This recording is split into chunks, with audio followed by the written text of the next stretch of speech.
Chapter 61-73. Just when Irvin was helpless for a moment. The news that Peter made $20 million a day had spread like wildfire on the antique street. Although he had threatened manager Chen not to talk nonsense. The key point was that dozens of customers came to Peter's store early in the morning. And the entire antique street had already known about it.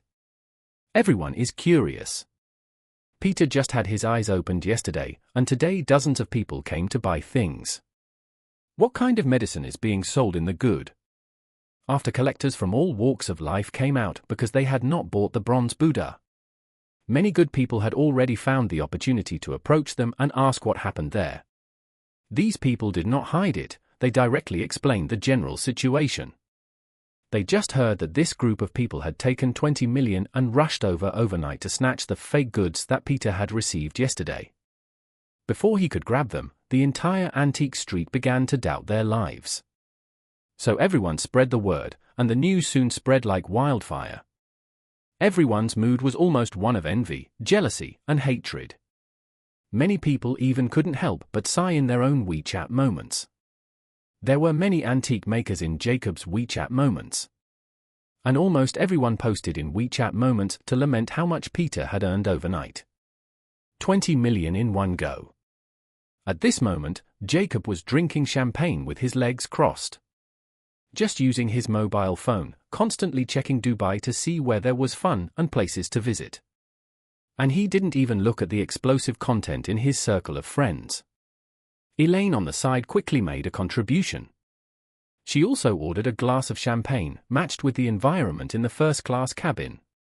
Took a selfie, and attached a text, which read, "Flying to Dubai for vacation with my husband. But the first-class cabin of Emirates Airlines, but I must say the environment and conditions are far worse than those of a private jet." Elaine, who posted the post on WeChat Moments, no longer wanted to study Dubai.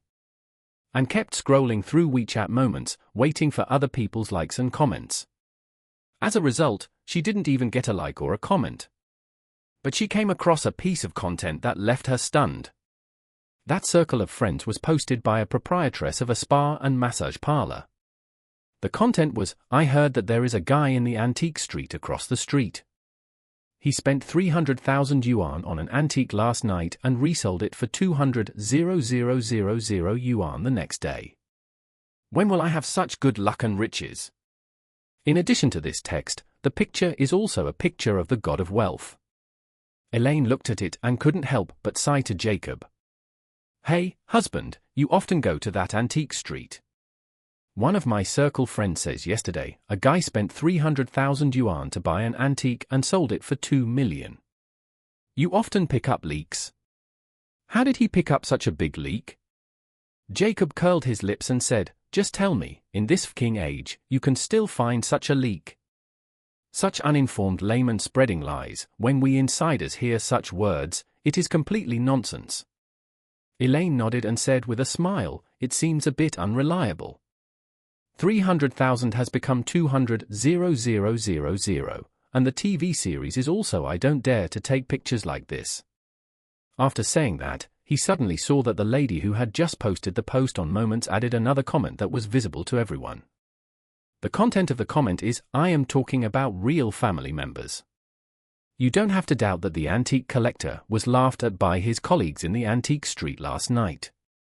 They all said that he was deceived and bought an antique for 300,000 yuan. It's a fake. It turned out that he sold it today. I just asked my friend who opened a shop in the antique street. They said that it was indeed the case. It seemed that someone used that thing as a fake from the Ming dynasty to deceive the boss. I didn't expect that thing to be a genuine item from the Song dynasty. I have never heard of such a thing for more than 40 years, but my eyes were opened today." When Elaine saw this additional comment, she quickly said to Jacob, "Hey, husband, it seems that this matter was not made up. They said that someone took something and pretended to be from the Ming dynasty. And sold it to that person for 300,000 yuan. But actually, the thing was from the Song dynasty, and the boss sold it early this morning." When Jacob heard this, his whole body seemed to fall into a black hole. And all his consciousness was wiped out in an instant. The champagne in his hand slipped unconsciously and touched his crotch. Elaine quickly wiped his pants with a hand towel and said, "Husband, why are you getting your pants wet?"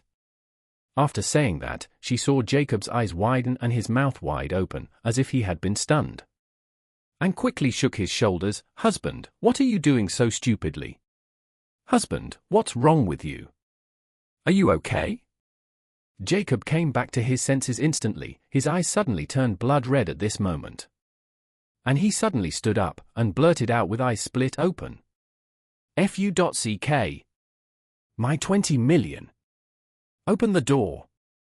Open the door for me quickly. I want to get off the plane." All the passengers and flight attendants in the first-class cabin were suddenly yelled at by a stunned Jacob. Elaine was also confused and quickly asked, "Husband, what do you mean by your 20 million? Jacob was about to walk out of his cubicle and said impatiently, "It's too late. I will explain it to you. Get off the plane quickly and go get the 20 million back." The flight attendant hurriedly walked up to him and said, "I'm sorry, sir, we have closed the door now and the plane is about to be launched. Please hurry up. Go back to your seat and fasten your seat belt." Jacob's eyes were red and he jumped anxiously. "Pull me over. I want to get off the plane." The flight attendant explained, "Sir, the plane is over the exit. We can't return unless there is an emergency. Please sit back in your seat and don't disturb the order on the plane."